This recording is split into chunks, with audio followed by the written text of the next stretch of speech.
হাসরের ময়দানে মাপ নিতে যখন যাবে তখন মাপ দিবে না, তখন বলবে আমার জমি ফিরে দাও, আমার টাকা ফিরে দাও, আমাকে কষ্ট দিয়েছিলা এটার প্রতিদান দাও।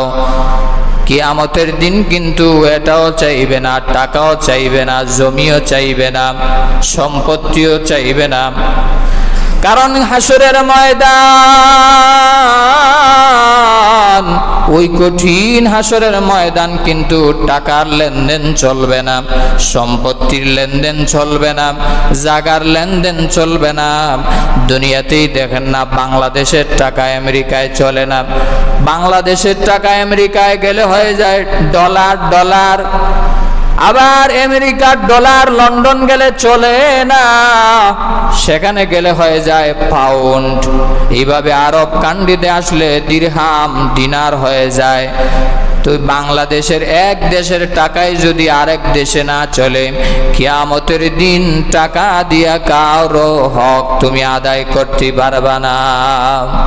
আর জায়গা জমিন তো দিতেই পারবা না, জায়গা জমিন ওইখানে পাইবা কই, টাকা পয়সা কই পাইবা?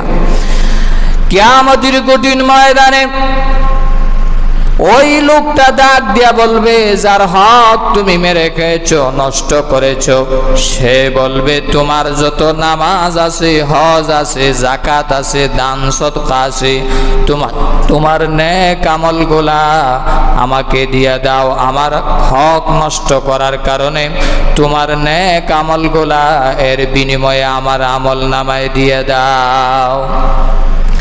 রসুলের জন্যই বলেছেন, বিশাল পাহাড় পরিমাণ সওয়াবের মালিক নামাজ আছে, সারা জিন্দেগি ভর নামাজ, যাকাত, হজ, দান সদকা, পাহাড় পরিমাণ আমল নিয়ে কিয়ামতের দিন আল্লাহর দরবারে উঠবে। চতুর্দিক থেকে ক্রাশ করবে মানুষেরা, আমার পাওনা দাও, আমি তোমার কাছে টাকা পাই, তোমার কাছে সম্পত্তি পাই, তোমার কাছে তুমি আমাকে গালি দিয়েছিলা, এই হক আমার নষ্ট করেছো, দুনিয়াতে তোমার প্রভাব প্রতিপত্তি ছিল, এই জন্য আমাকে তুমি কষ্ট দিয়েছ, এর প্রতিদান আজ দাও। এইভাবে চতুর্দিকে বান্দারা দাঁড়ায় যাইবে। আল্লাহ তখন তাদের পক্ষ থেকে ডাক দিয়া বলবেন, তোমার যত নেক আমল আছে তাকে দিয়ে দাও। এক পর্যায়ে দেখা যাবে তোমার নামাজ, তোমার রোজা, তোমার যাকাত, তোমার হজ, তোমার দান সদকা সব কিছু তার আমল নামায় চেঞ্জ করে দেওয়ার পরেও তার হক আদায় হয় নাই। তখন সে ডাক দিয়া বলবে, আমার আমল নামার ভিতরে যত গুনাহ আছে সেগুলা তুমি নাও। নাউজুবিল্লাহ বলবেন না? আপনারা কি ঘুমাইতে আছেন? ভালো করে দিলের কান লাগায় শুনবেন। বান্দার হক আদায় করা বড় কঠিন হয়ে যাবে হাসরের ময়দান। সবাই আনফসি আনফসি বলতে থাকবে, কেউ কারো হবে না রে ভাই আপন। শুধু নেক আমল তোমার আপন হবে, তোমার নামাজ, তোমার যাকাত, তোমার ইবাদত বন্দেগী, তোমার এগুলাই শুধু আমলগুলাই তোমার সাথী হবে, আর কেহ তোমার আপন হবে না। আমার বানার ভাইয়েরা, এক পর্যায়ে সব নেক আমল দিয়ে দিবে, এমন তার গুনাহগুলা তার কাঁধে দেওয়া হবে। এখন নেক আমলও নাই, আর তার সব গুনাহ তার কাঁধে। এখন তার আর কোনো সওয়াব নাই, আর সওয়াব আছে তার আমল নামায় একেবারে নিঃস্ব। এই জন্য রসুল বলেছেন, রে সাহাবায়ে কেরাম, আতাদরুনা মাল মুফলিস, কিয়ামতের কঠিন ময়দানে যারা বান্দার হক নষ্ট করবে তারাই হলো সবচাইতে বড় ভিখারি, তারাই হলো সবচাইতে বড় অসহায়। কিয়ামতের দিন হাসরের ময়দানে নেক আমল চলে গেল, অন্য ব্যক্তির গুনাহগুলা তার কাঁধে চাপায় দেওয়া হলো। তখন কাঁদবে আর বলবে, আল্লাহ, আমার মার কাছে যাইতে চাই, বাবার কাছে যাইতে চাই, আমার আত্মীয় স্বজনের কাছে যাইতে চাই, আমাকে একটা নেক আমল দেয় কিনা আমি একটু দেখতে চাই। আল্লাহ রাব্বুল আলামিন বলবেন, যা বান্দা তোর মা বাবা আপনজনের কাছে যাও, গিয়া দেখো তোমাকে আমল দেয় কিনা। কিয়ামতের দিন কেউ কারো আপন থাকবে না। আল্লাহ বলেন সূরাতুল আবাসার ভিতরে বড় সুন্দর করে আল্লাহ জানায় দিলেন, ইয়াউমা ইয়াফিরুল মারউ মিন আখিহি ওয়া উম্মিহি ওয়া আবিহি ওয়া সাহিবাতিহি ওয়া বানিহি।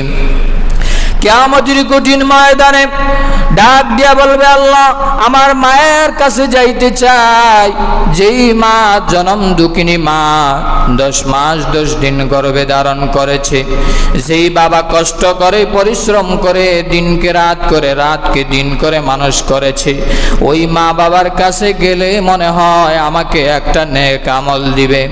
কবি বড় সুন্দর করে এই আয়াতের বাংলা বাবার্থ বুঝায় দিয়েছেন।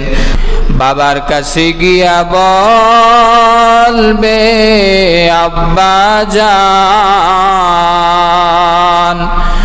একটা নেকি দিয়ে আমার বাঁচাও প্রাণ।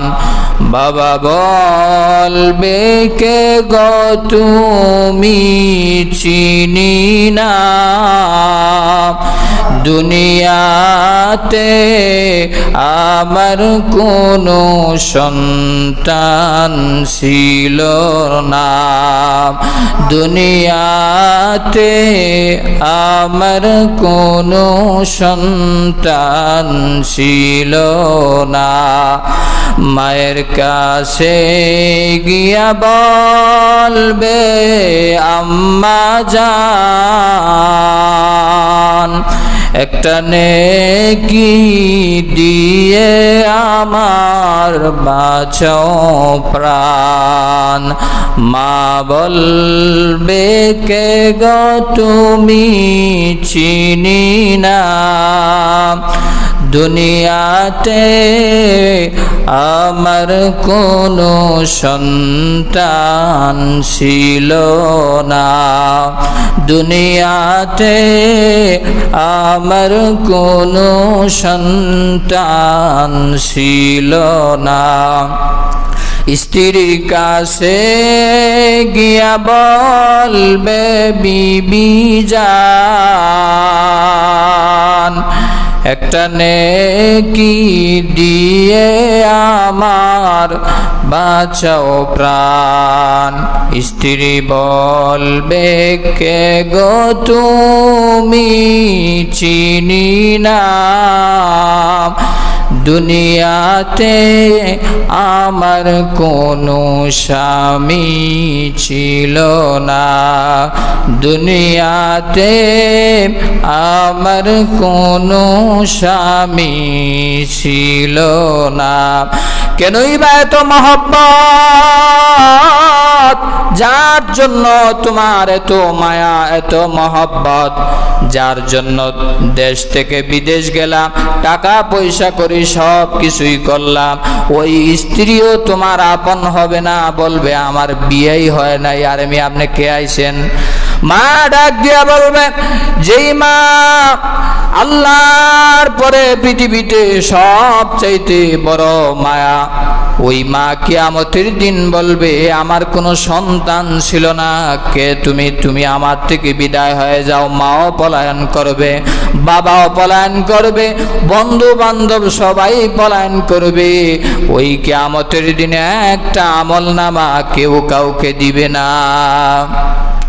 এই জন্য আমার প্রাণের ভাইয়েরা, বলখের বাদশাহ ইব্রাহিম ইবনে আদহাম বলখের বাদশাহ ছিলেন। ইরাকের বলখ রাজ্য ছিল, সেখানের বাদশাহ ছিলেন বিশাল বড় রাজত্বের মালিক। অপরদিকে আবার আল্লাহর ওলি মনস্থ করলেন মক্কা শরীফে যাবেন হজ করার জন্যে। বলখের বাদশাহ ইব্রাহিম ইবনে আদহাম মক্কা শরীফ গেলেন হজ করার জন্যে। 1 কেজি খেজুর কিনলেন, পাল্লা দিয়ে যখন মাপা হয়, খেজুরের 1 কেজি খেজুরের নিচে একটা খেজুর পড়েছিল পাল্লার নিচে। বাদশাহ ইব্রাহিম ইবনে আদহাম মনে করলেন, খেজুরটা মনে হয় আমার, নিজের মনে করে খেয়ে ফেললেন। আবার হজ থেকে চলে আসলেন, 1 বছর হয়ে গেল।